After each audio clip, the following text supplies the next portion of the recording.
So what's up mga idol, good morning.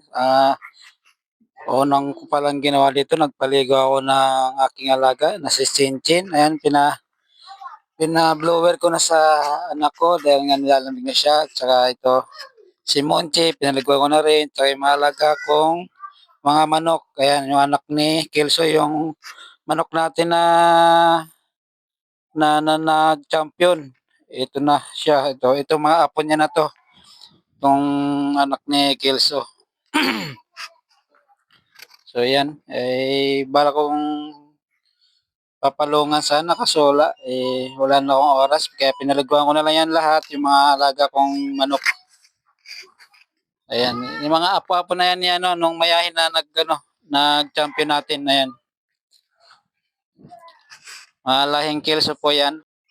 Ito anak ng Peruvian. Ayan, pinaliguan ko sila lahat. 3 months old pa lang sila. Ito magkapatid pa sila yan. Anak din ng Peruvian yung dalawa. Hiniwalay ko na kasi nag-aaway-aaway na. Kaya itong dalawa na lang yung titira sa kulungan.